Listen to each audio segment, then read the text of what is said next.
Salut tout le monde, bienvenue sur ma chaîne. Aujourd'hui je vais faire un plat ivoirien, une sauce djumblé noire. Le djumblé c'est la poudre de gombo séchée.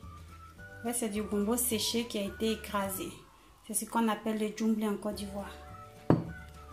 On aura besoin aussi de champignons noirs séchés, de l'huile rouge. Là, j'ai du poisson fumé, de la viande, 2 gros oignons, une tomate, une échalote découpée, la poudre de poisson et un peu de bicarbonate. Juste un tout petit peu. Donc, on y va pour la préparation juste après mon intro.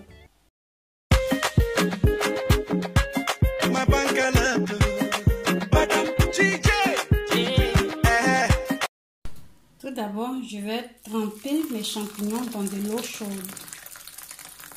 En fait, c'est la couleur du champignon noir qui fera que notre djumblé sera très noir. Ensuite, dans ma marmite que j'ai mis sur le feu, j'ajoute la viande et le poisson. Ensuite, j'ajoute l'huile rouge. J'ajoute mes échalotes découpées.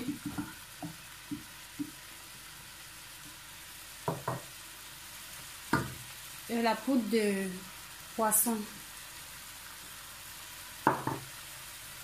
Je laisse revenir un peu le tout, sans ajouter d'eau.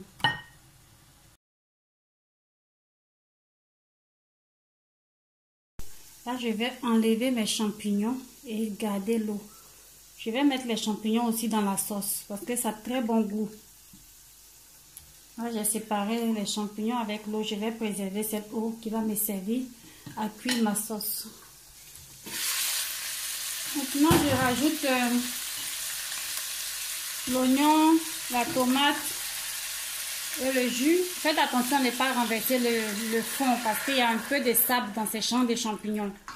Le sable se dépose dans le fond de l'assiette, vous voyez, non? Voilà. Je n'ai pas mis le fond, il y a du sable dans le fond.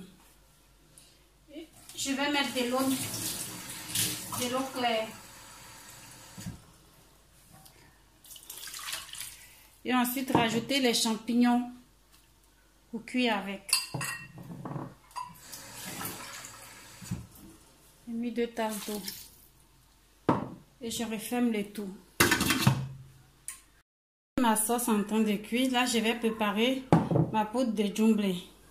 Là, je vais mettre peut-être une demi-cuillère à café de bicarbonate de sodium. Ça va permettre à notre djumblé de tirer un peu, d'être un peu gluant. Et là, j'ai de l'eau très chaude que je vais ajouter. Et là, je vais battre avec la fourchette.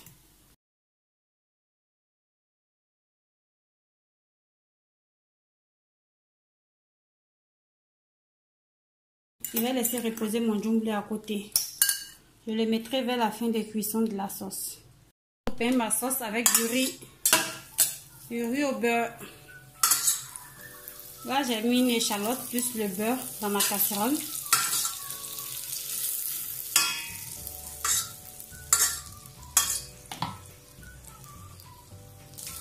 Et là, j'ai 500 g de riz. Moi, souvent, je lave les riz, souvent, je ne les lave pas. Là, il est très propre. Peut-être dans un paquet très bien emballé, donc je ne l'ai pas lavé. Chacun est libre de faire ce qu'il veut, vous pouvez le laver. Et là, je tourne le tout et j'ajoute du sel. J'ajoute du sel. Vous mettez le sel à votre convenance. Faites frire un peu votre riz. Ne le laissez pas brûler, juste que l'odeur de l'oignon puisse se sentir. Voilà. Je laisse frire un peu. Voilà, j'ai remué pendant 2 minutes. Là, j'ajoute de l'eau. J'ai pris la même quantité d'eau et la même quantité de riz. 500 g de riz, 500 ml d'eau. Voilà. Et là, maintenant, je laisse cuire à petit feu. Si vous voulez la recette complète du riz, il y a une recette sur ma page. Voilà. Je laisse cuire à petit feu. Là, je viens vérifier ma sauce. Les oignons et la tomate sont cuits. Je vais enlever pour les écraser.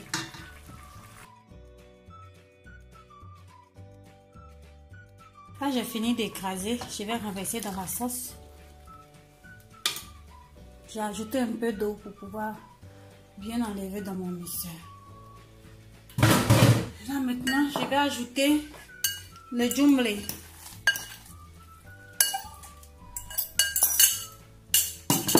Je vais diminuer le feu pour ne pas que le jumble brûle en bas. Je vais laisser cuire. Une fois que j'ai rajouté le jumble, je ne recouvre plus. Je laisse ça ouvert comme ça. Sinon, si vous fermez, ça risque de casser la texture un peu tirante du gombo. Je vais assaisonner aussi. Vous pouvez aussi ajouter du piment. Si vous mangez du piment, moi je ne mange pas trop de piment. Là, vous pouvez mettre un maggi vers la fin des cuissons. Moi, je mets un tout petit peu d'assaisonnement salé. Après avoir assaisonné, je rajoute aussi les échalotes.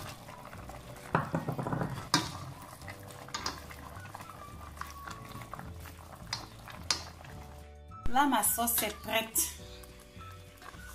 Voilà. Ça tient un peu là.